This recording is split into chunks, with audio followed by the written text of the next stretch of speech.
오늘 본문 말씀은요, 노아의 후손들의 족보가 기록되어 있습니다. 만약에 이 본문으로 우리가 설교를 한다면 어떻게 설교를 해야 될까요? 오늘 다른 설교보다 오늘 이 설교는 정말로 제가 준비하기 힘이 들었습니다. 하루 종일 준비했던 것 같아요.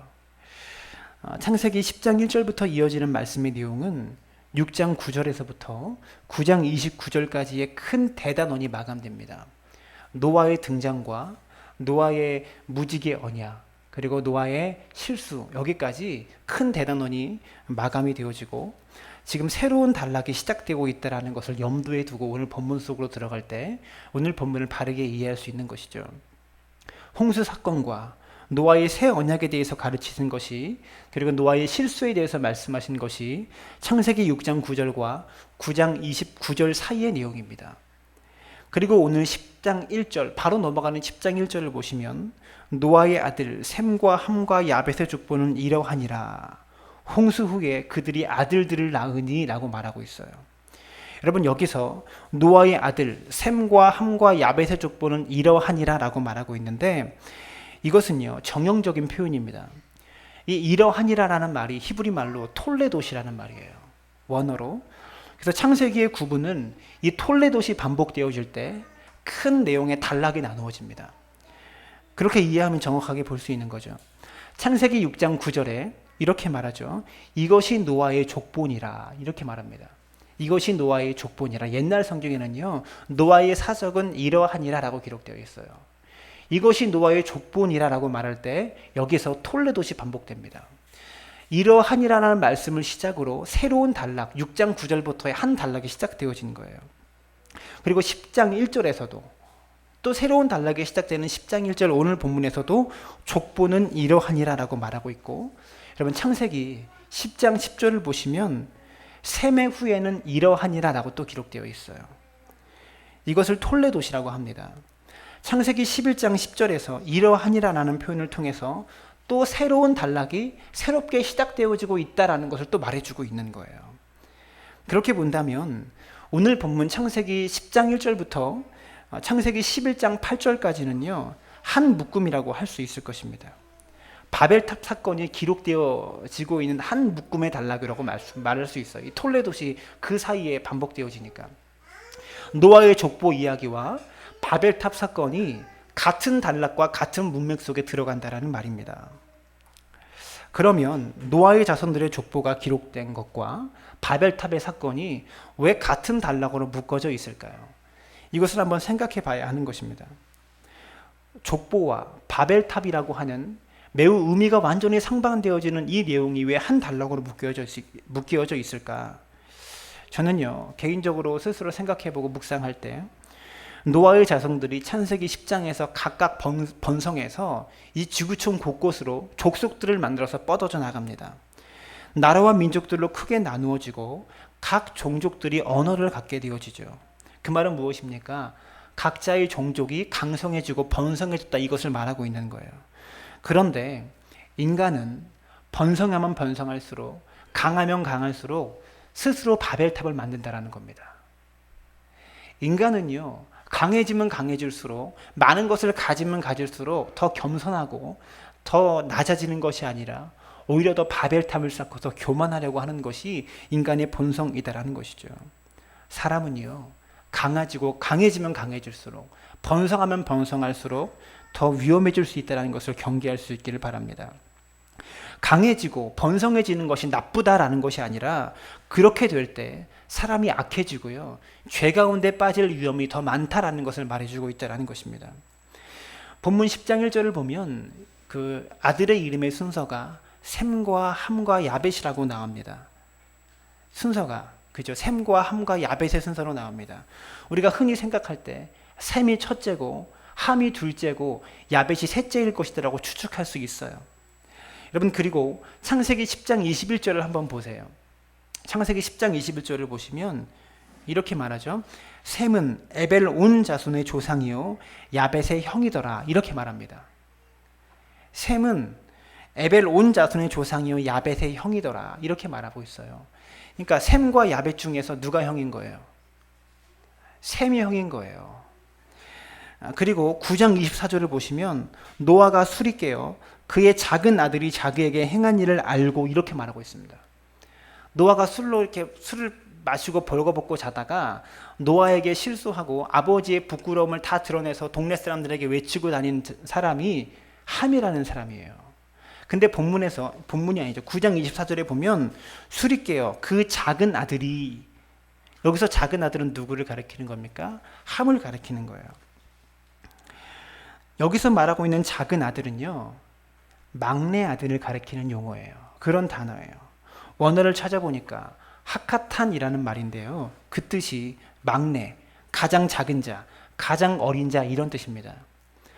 그러니까 성경에서 쓰고 있는 셈과 함과 야벳이라는 순서는 잘못된 순서라는 거예요. 무슨 말이냐면 셈이 첫째고 야벳이 둘째고 함이 셋째다, 이것을 가르쳐주고 있는 것이죠. 원어적으로 풀이해 보니까. 근데 왜 이렇게 셈과 함과 야벳이라고 쓰고 있냐? 성경에서는 히브리어의 특징이요, 발음상의 편의로 인해서 쓰여졌다고 이 카스토라는 구약학자가 주장했습니다. 히브리서에는요, 단어들이 이렇게 짝을 이뤄서 함께 나눌 때 어구들이 짧은 단어를 앞에 두는 경향이 있대요.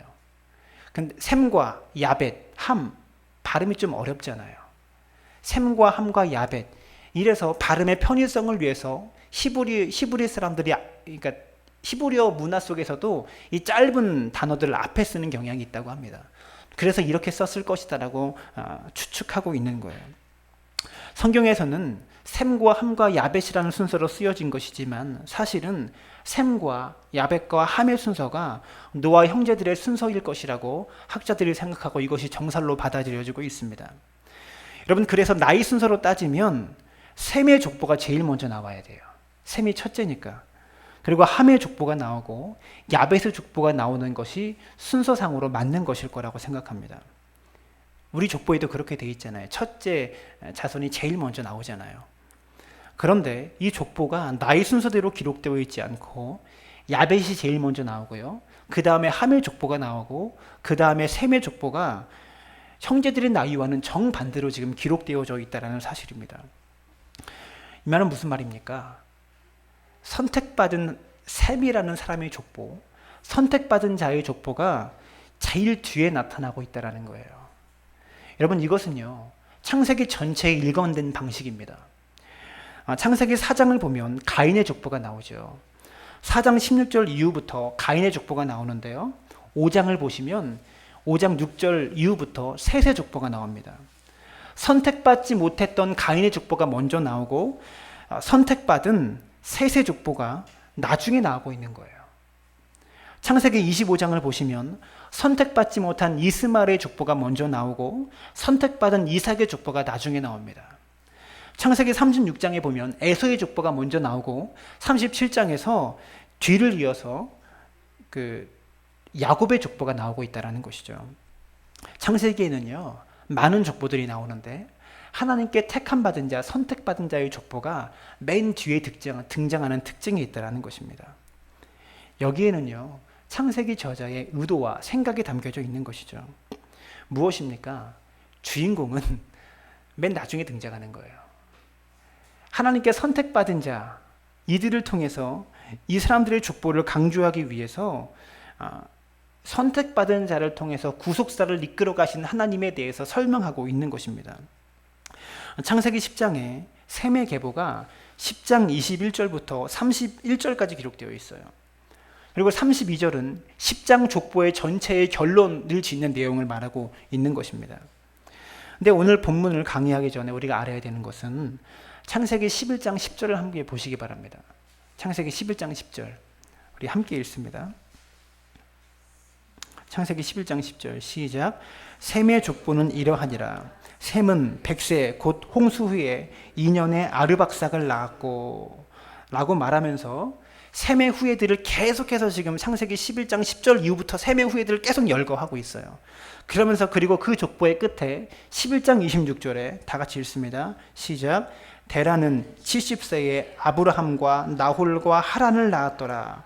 이렇게 말하고 있습니다. 무엇입니까? 셈의 족보를 열거하고 나열하고 있는 것은 아브라함을 등장시키기 위함이다라는 거예요. 창세기 11장 중반절부터 주인공인 아브라함을 등장시키기 위해서 셈의 족보를 지금 열거하고 있다는 것입니다.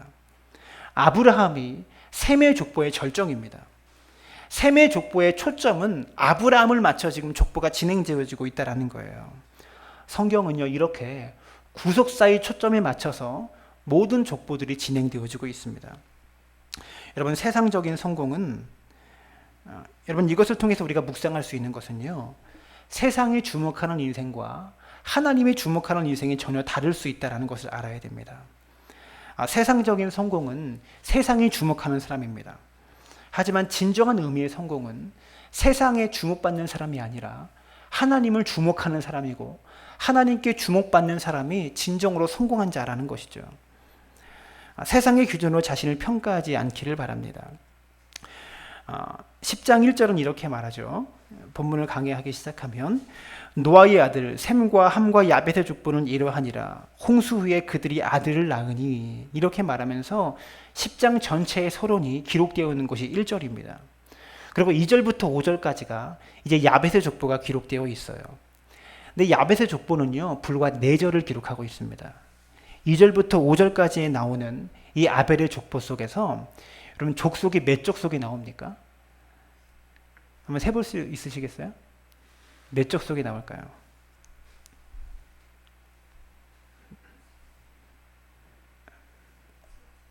13? 14족속입니다. 14족속이 기록되어 있고, 야벳의 족보가 가장 먼저 기록되어 있고 가장 짧게 기록되어졌죠. 왜 그랬냐면 이 야벳의 족속들이 살던 곳이요, 이스라엘 유대 땅과 가장 멀리 있었대요. 가장 먼 지역에서 살았기 때문에 지리적으로 멀어서 이스라엘 민족들과 접촉이 별로 없었답니다. 그래서 이들에 대해서 많이 알지도 못했고, 이스라엘 사람들이 그렇기 때문에 가장 짧았을 수도 있었다라고 어떤 성경학자가 기록하는 주석을 보았습니다. 또 이어지는 함의 족속의 이름을 보면 아주 유명한 족속들이 많이 등장합니다. 가나안 족속이 등장하고요, 니무롯이라는 용사가 등장하고, 바벨론 족속도 등장해요. 이집트 족속도 있습니다. 미스라임이라는 족속이 애굽 출신이고, 애굽 지역인 이집트 족속입니다. 구스라는 족속 들어보셨죠? 구스와 모세 여인. 그래서 구스의 여인들이 많이 등장해요. 스바도 많이 등장하고요. 이런 강력한 족속이 함의 자손에서 나오고 있다는 것이죠. 이 함의 족속이요, 총 30개의 족속입니다. 그리고 야벳의 후손은 14족속이에요. 함의 족속은 30족속이 기록되어 있습니다. 그리고 야벳의 후예들에 대해서는 4절이 기록되어 있고, 함의 후예들에 대해서는 15절을 하레에서 기록하고 있어요. 그리고 이어지는 20절을 보시면, 이들은 함의 자손이라 각기 족속과 언어와 지방과 나라대로였더라 라고 말하면서 이들 자손이 곳곳에서 번성하기 시작하였다는 것을 말해주고 있어요. 그 다음에 10장 21절부터 가장 중요한 셈의 후손들의 족보가 언급되어지고 있습니다. 셈의 후손들은요, 26족속이에요. 그러니까 이 세 족속을 더하면 몇 족속입니까?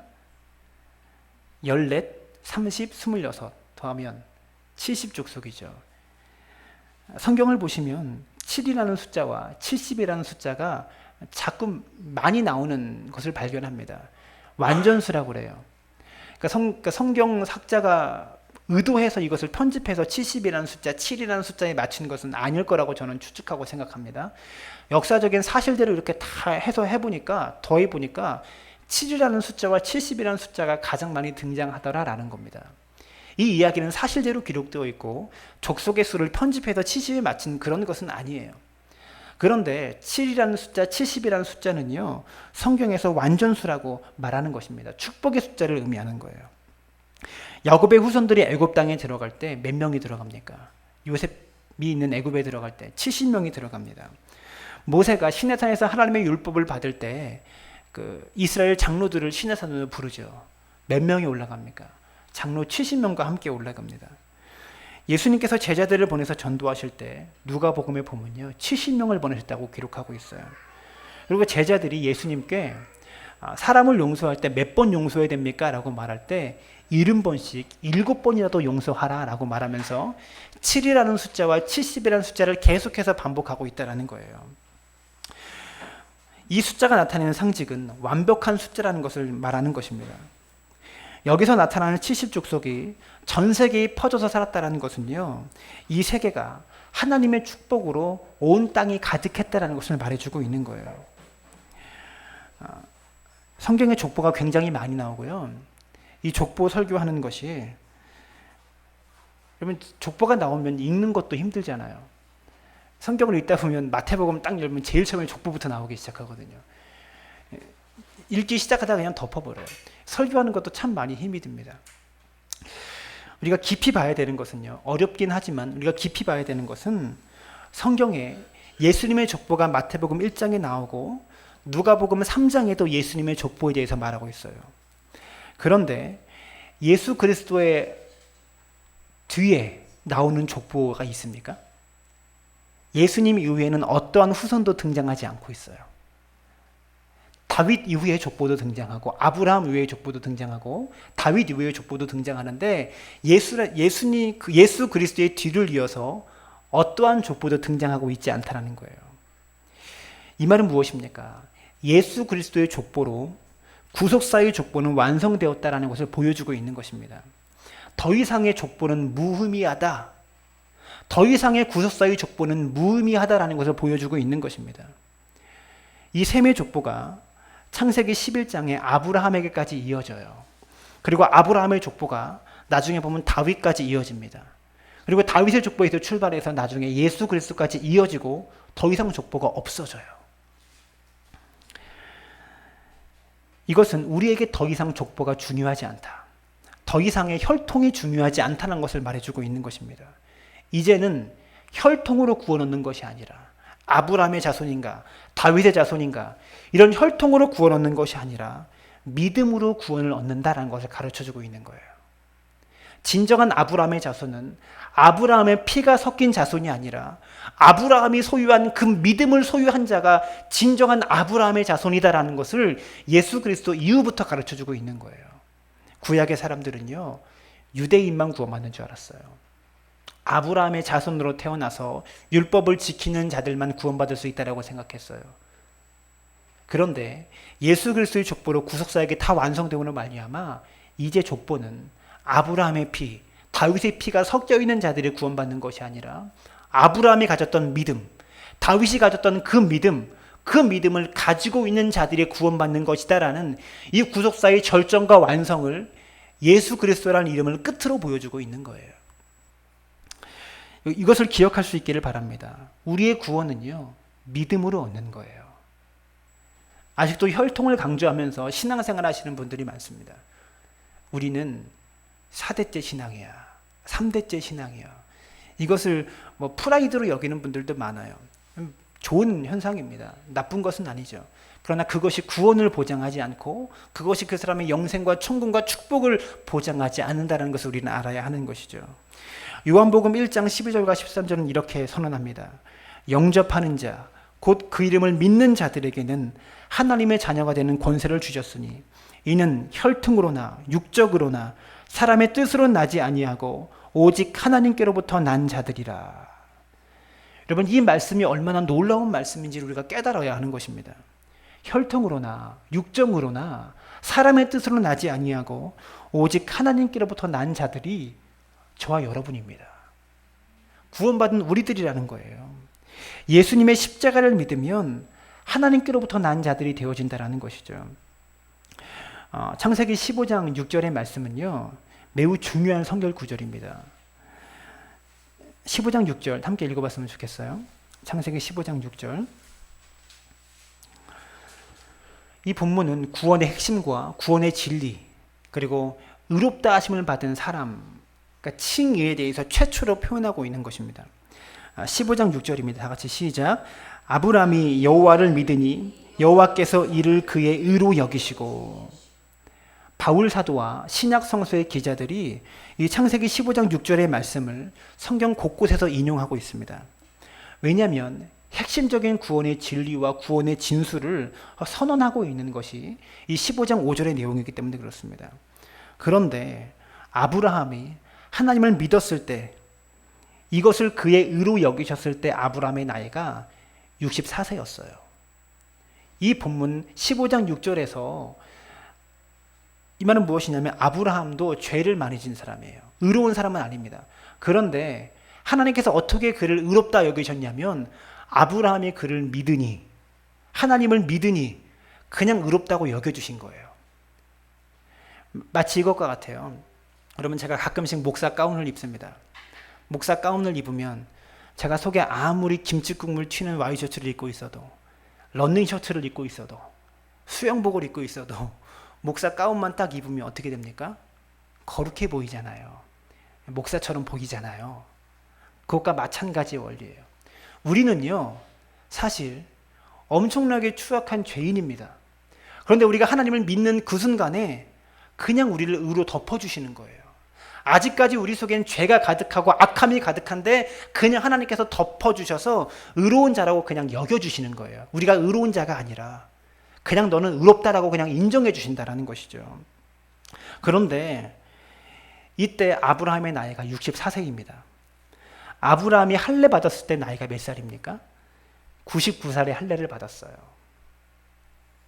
그러니까 쉽게 말하면 99살에 세례를 받은 거예요. 64살에 아브라함이 구원의 은혜를 경험하고 체험한 것이고요.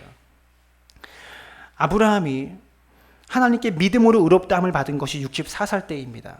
그리고 공개적으로 사람들 앞에서 의로운 사람이다라고 인정받은 것이 99살 때인 것이죠. 사도 바울이 로마서에서 묻고 있는 것입니다. 믿음으로 의롭다 된 것이 무할례 때냐 할례 때냐. 믿음으로 의롭다함을 얻게 된 것이 무할례 때 얻은 것이냐 할례 때 얻은 것이냐 로마서에서 묻고 있어요. 아브라함은요, 무할례 때, 할례 받지 않았을 때 의롭다함을 얻은 것이다 라고 말해주고 있는 것입니다. 사도 바울의 가르치는 핵심은요, 누가 이스라엘의 후손이냐, 누가 이스라엘의 자손이냐, 할례자나 무할례자냐, 하나님을 믿을 때 이스라엘의 자손이 되는 것이다 라고 말해주고 있다는 것입니다. 여러분, 이것이 얼마나 파격적인 선언입니까? 이스라엘 민족들에게는요, 다시 말하자면 아브라함의 피가 섞여야만 이스라엘 사람이 되는 거예요. 구원받을 자가 되는 거예요. 그런데 그리고 이것이 자신들의 프라이드예요. 자부심이에요. 선민 사상을 가지고 있었잖아요. 자기 자신들만 의로운 사람인 줄 알았어요. 그런데 바울은요, 완전히 새로운 선언을 지금 하고 있다는 것입니다. 우리가 왜 아브라함의 자손입니까? 아브라함의 피를 가졌기 때문이 아니라 아브라함이 가진 믿음을 가졌기 때문에 우리가 아브라함의 자손이 되는 것입니다. 그리고 그 믿음을 통해서 우리를 의롭다라고 여겨주시고, 그냥 의롭다고 생각해주시고 그냥 여겨주시는 거예요. 한 번도 죄 짓지 않은 사람처럼 세례를 통해서 대중 앞에, 많은 사람들 앞에 의롭다고 인정받게 해주신다는 것입니다. 우리는요, 세례를 통해서 구원받는 것이 아닙니다. 믿음으로 의롭다함을 얻은 것을 세례를 통해서 대내외적으로 선언하는 것입니다. 자, 세례 교육을 하면서 강조하는 것이, 여러분, 결혼식이 중요합니까? 결혼하면서 사는 것이 중요합니까? 사는 것이 중요하죠. 결혼식 안 하고도 살 수 있어요. 굳이 결혼식을 할 필요가 뭡니까? 돈도 아깝게. 무엇입니까? 많은 사람들 앞에서 우리가 부부가 되었습니다. 우리가 하나가 되었습니다. 우리 사랑하며 살겠습니다라고 선언하는 거예요. 세례는요, 그와 같아요. 세례가 중요한 것이 아니고요, 세례받고 주님과 동행하며 살아가는 것이 훨씬 더 중요하다는 것을 기억할 수 있기를 바랍니다. 구원은 오직 믿음으로 받는 것입니다. 혈통으로, 세례를 받는 것이 아니라는 것이죠. 이것을 오늘 본문에 적용한다면 우리는 누구의 후손입니까? 야벳의 후손입니까? 함의 후손입니까? 우리는 셈의 후손인 거예요. 오늘 본문을 통해서 우리가 그것을 받아들여야 하는 것이죠. 창세기 10장 21절 이하를 보면 셈의 족속이 26족속이 등장합니다. 여러분, 여기 이름이 보이십니까? 여기 내 이름이 보이세요? 여러분의 이름이 안 나오죠. 그런데 우리의 눈에 내 이름을 여기서 발견할 수 없어요. 셈의 족보에서. 하지만 믿음의 눈으로 바라보면 우리가 셈의 계보 안에 들어가 있는 겁니다. 오늘의 말씀의 핵심은 이것입니다. 우리가 믿음으로 예수님을 영접했다면 우리는 셈의 후손이요, 아브라함의 후손이요, 하나님의 자녀이다라는 것이죠. 그것이 족보의 핵심 가르침이다라는 것입니다. 한 가지 더 강조하고 싶은 것은요, 여기서 셈의 족보에게 하나님께서 주시는 사명은 특권 의식이 아니라는 거예요.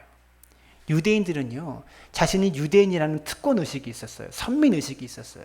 마치 중국 사람들이 중화 사상에 있어서 자기 민족을 강조했듯이 유대인들도 그런 의식이 굉장히 강렬했습니다. 하나님께서 셈의 족속에게 주시는 사명은 특권 의식이 아니라 책임 의식을 주고 계시는 거예요. 여러분, 이스라엘 백성이 왜 문제가 생깁니까? 선민 의식이라는 것은요, 특권 의식이 아니라 책임 의식을 갖는 것이 선민 사상입니다. 무슨 말인지 이해가 되시죠? 선민 사상은 나는 특별한 사람이다 라는 것이 선민 사상이 아니라 선민의 책임을 다하며 사는 것이 선민 사상인 거예요. 이것을 기억해야 되는 것이죠. 우리가 그리스도인이 되었다라는 책임 의식을 가져야 되는 거예요. 오늘 본문에서 이것을 적용하면 나는 셈의 후손이다라는 정체성을 확고히 해야 되는 것입니다. 그러면서 함의 후손을 전도해야 되는 거예요. 함의 후손을 셈의 후손으로 이끌어올 수 있어야 된다는 것입니다. 그러면 우리가 어떻게 함의 후손을 전도할 수 있을까요? 오늘 족보를 보면 특별히 10장 8절부터 14절 말씀을 한번 보시기 바랍니다. 여기에 무려 7절을 할애해서 강조하고 있는 족속이 있어요. 니므롯이라는 족속을 한 족속에 대해서 7번이나 강조해서 이야기하고 있어요. 함의 족보가요 30족속이 나오는데 그 중에 니므롯이라는 족속을 7절을 할애해서 설명하고 있다는 거예요. 니므롯은 함의 후손입니다. 이 니므롯이라는 이름의 뜻은 하나님을 대적하다, 이런 의미가 담겨져 있는 뜻입니다. 근데 이 사람이 첫 용사이다라고 말하고 있는 거예요. 용감한 사냥꾼이다라고 또 설명합니다. 12절을 보면 레센이라는 성읍도 건축했다라고 말하고 있어요. 사냥에 능하고 전쟁에 능하고 건축까지 경험했던 그런 사람입니다. 이런 능력 있고 실력 있는 사람이죠. 최초의 영걸이고 호걸입니다. 그런데 그 사람이 하나님을 대적하고 있는 사람이에요. 여러분, 우리가 인생을 어떻게 살아왔습니까? 이 땅에서 우리도 니므롯처럼 되려고 살아왔어요. 니므롯이 되려고 시간과 물질과 정성을 쏟아내고 있지 않습니까? 우리는요, 니므롯이 되고 싶어 합니다. 목회자도 니므롯이 되고 싶어 해요. 여러분, 제 속에 그런 마음이 없겠습니까? 니므롯이 되려고 돈 벌고 있지 않습니까? 니므롯처럼 되려고 공부하고 있지 않고 니므롯처럼 되려고 우리가 살아가고 있지 않습니까? 여러분, 이것을 멈춰야 되는 거예요. 성경은요, 이 니므롯이 얼마나 위험한지에 대해서 7절이나 할애하고 있다는 것입니다. 반면에 10장 21절 이후에 보면 셈의 계보를 한번 보시면 거기에는요, 유명한 사람이 한 명도 없어요. 별로 대단한 족속이 하나도 없습니다. 여러분, 성경에 자주 보이는 족속 나오세요? 셈의 후예 중에서? 별로 없어요. 성경은요, 이것을 우리에게 가르치고 있는 겁니다. 세상에서 주목받는 사람 되려고 하지 말고 하나님께 주목하는 인생 되어라. 그리고 하나님의 주목받는 인생 되어라. 이것을 가르쳐주고 있는 것입니다. 그런데 이 생각이 도무지 바뀌어지고 있지 않죠. 안 바뀝니다. 아무리 바꾸려고 노력해도 바뀌어지지 않다라는 거예요. 어떻게 바뀝니까? 예수 그리스도의 십자가를 붙잡으려고 할 때, 예수 그리스도와 연합하려고 할 때, 혈통으로 난 아브라함의 자손 되려고 하는 것이 아니라 믿음으로 난 하나님의 자녀 되려고 할 때 이 생각이 바뀌기 시작한다는 것입니다. 그래야 세상에서 유명한 니므롯과 같은 자가 되려는 유혹을 떨쳐버릴 수 있다는 거예요. 이것이 믿음의 계보입니다. 유명한 사람 없고 능력자도 없습니다. 그런데 그들은 하나님을 주목하는 사람이었고 하나님도 그들을 주목하셨어요. 그리고 그들을 통해서 예수 그리스도의 족보를 완성하십니다. 이것이 하나님의 방법임을 기억할 수 있기를 바랍니다. 여러분, 믿음에 성공할 때 인생에 성공하는 것입니다. 자녀 교육의 성공이 무엇입니까? 믿음에 성공하는 자녀를 세울 때, 그런 자녀를 키울 때 자녀 교육이 성공했다라고 말할 수 있는 거예요. 자녀들의 귀에 못이 박히도록 믿음 생활을 강조해야 됩니다. 사도행전 1장 23절을 보시면요. 이렇게 나와요. 그들이 두 사람을 세우니 하나는 바사바라고도 하고 별명은 유수도라고 하는 요셉이요 하나는 마띠아라 이렇게 말하고 있습니다. 이 사건이 무엇이냐면 예수님께서 십자가에 못 박혀서 그 예수님의 제자 중에서 가룟 유다가 자살을 하죠. 예수님의 제자가 12명인데 예수님을 팔았던 가룟 유다가 자살을 합니다. 자책감을 이기지 못하고. 그래서 제자가 어떻게 되는 거예요? 11명이 되는 거예요. 한 명의 제자가 더 필요합니다. 그래서 사람을 뽑는데 두 사람이 첨가가 됩니다. 처음에 말하고 있는 사람이 바사바라고도 하고 별명은 유수도라고도 하는 요셉이요 이렇게 말하고 있어요. 이름을 3개나 말해요. 얼마나 이 사람이 유능하고 유명한 사람인지 이름이 3가지가 있었나 봐요. 바사바라고도 하고 사람들이 유수도라고도 부르기도 하고 요셉이라고 부르기도 하는 그런 사람입니다. 뒤에 나오는 사람은 마띠아라는 사람이에요. 여기서도 똑같이 등장하죠. 선택받는 자가 뒤에 등장합니다. 여러분, 사람들이요, 세상은요, 이 사람 세우려고 합니다. 바사바라고도 하고 유수도라고도 하고 요셉이라고 하는 이런 유능한 자, 이름 꽤나 떨치는 자, 이런 사람을 세우려고 합니다. 하지만 우리는요, 세상이 주목하는 사람이 아니라 하나님께서 주목하는 그런 주인공과 같은 사람이 되어야 돼요. 나중에 나오는 사람, 뒤에 나오는 사람이 되어야 하는 것입니다. 이런 사람을 세울 수 있는 교회가 되어야 하는 것이죠. 이런 교회 쉽지 않습니다. 제가 이번 주에 저희 지방에 가서 설교를 하게 되었습니다. 지방에 원래 목사님들 앞에서 설교를 하는데 사사기에 보면 기드온이 미디안 군사들과 싸울 때 미디안 군사는 13만 5천 명이에요. 근데 기드온이 이끌고 있던 군사는 3만 5천 명, 3만 2천 명입니다. 3만 2천 대 13만 5천 명과 싸우는 거예요. 근데 하나님께서 말씀하시는 거죠. 수가 너무 많다. 수를 줄여라. 그래서 두려워하는 자는 떠나라라고 기드온이 사람들에게 말해요. 그때 사람들이 2만 명이 떠납니다. 3분의 2가 그냥 도망가 버려요. 두려워서. 12,000명이 남죠. 10,000명 정도가 남았대요. 성경에는 10,000명이라고 기록하고 있어요. 10,000명이 남습니다. 이것도 너무 많다. 이 10,000명의 사람들을 물가로 인도합니다. 물가로 인도해서 물을 마시게 하라. 그랬더니 무릎을 꿇고 냇가에서 이 손으로 이렇게 들어서 물을 마시는 자가 9,700명이었어요. 나머지 300명의 사람들은 목이 너무 말라서 그냥 냇가에 가서 개처럼 물을 핥았어요. 300명의 사람들은. 근데 하나님께서 점잖고 품위 있게 먹었던 9,700명을 돌려보내라고 말씀하시는 거예요. 품격 없게, 품격 떨어지게 개처럼 핥았던 300명과 나가서 싸우라고 말씀하시는 거예요. 무슨 의미일까요? 전 이것을 통해서 이것을 묵상했습니다.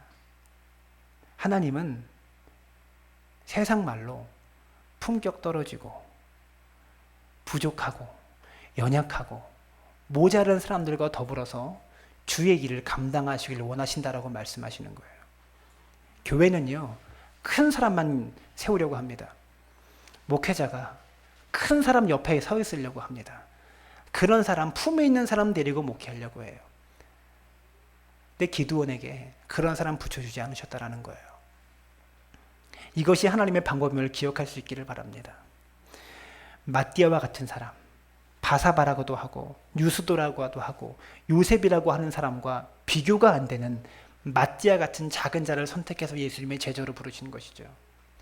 니무롯이라고 하는 강력한 족속을 가지고 있는 족보를 통해서 예수 그리스도가 탄생한 것이 아니라 아무 이름도 없는 보잘것없는 사람들이 나열되어 있는 족보 셈의 자손을 통해서 예수 그리스도께서 오셨다라는 것입니다. 이것이 하나님의 일관된 방식입니다. 말씀의 결론을 맺겠습니다. 여러분, 도자기를 만드는 사람을 도예공이라고 한대요. 근데 1류 도예공과 3류 도예공의 차이가 뭔지 아세요? 1류 도자기 만드는 사람과 3류 도자기 만드는 사람의 차이가 뭐냐면 1류 도예공은 도자기를 많이 깨트리는 사람이라고 합니다. 자기가 정해놓은 기준, 자기의 이게 스탠다드에 맞지 않으면 과거 없이 다 깨트리는 거예요. 내가 원하는 제품까지 딱 그 퀄리티가 나와야 그 제품만 상품 가치로 판매하고 나머지는 과감 없이 깨트리는 사람입니다. 3류 도예공은요, 못 깨는 사람이에요. 아까워서 그거 못 깨요. 이 차이라고 해요. 삼류 소설가와 인류 소설가의 차이가 뭔지 아세요? 삼류 소설가는 자기가 공부한 것을 아까워서 못 버려요. 소설을 쓰면서 내가 공부한 모든 것을 그 소설 속에 다 집어넣으려고 합니다. 하지만 인류 작가는요, 문맥에 맞춰서, 스토리에 맞춰서 필요한 것만 집어넣고 필요 없는 것을 빼는 사람을 인류 작가라고 한다는 것입니다. 군더더기 없이 글 쓰는 사람. 정말 인류는요, 덧셈을 잘하는 사람이 아니라 뺄셈을 잘하는 거예요. 무슨 말인지 이해가 되십니까? 그럼 아멘을 해주세요. 멋진 말 하는 것 같은데 저는 꽤 멋있는 말 한다고 생각하는데 여러분 반응이 없으니까 제가 당황스러워요. 인류는요, 뺄셈을 잘하는 사람이에요. 무엇이 필요 없는지, 내게 무엇이 필요한지 정확하게 구분할 줄 아는 사람을 인류라고 하는 것입니다. 저를 한번 따라했으면 좋겠습니다. 믿음이란 자기 성취가 아니라 자기 부인입니다. 자기 부인이에요. 여러분의 아내를 말하는 것이 아니라 믿음이란 내 자신의 교만과 내 자신을 빼는 거예요. 이것이 신앙생활이고 이것이 믿음생활임을 기억할 수 있기를 바랍니다. 그래서 신앙의 길이요, 참 힘겨운 싸움입니다. 쉽지 않은 길이에요. 이 셈의 계보에 이름이 나오는 믿음의 사람들은요, 자기 부인에 성공한 사람입니다. 오늘 저녁에 그것을 각오할 수 있기를 바랍니다. 그래서 여러분들이 니무롯과 같이 용감한 자라가 용사, 전쟁에 능한 자, 이런 대단한 사람, 이런 사람 되려고 자꾸 삶의 모든 것을 더하는 자가 아니라 과감하게 뺄 수 있는 사람, 필요한 것만 가질 수 있는 사람, 그런 인류 그리스도인 되어지시기를 주님의 이름으로 축원합니다.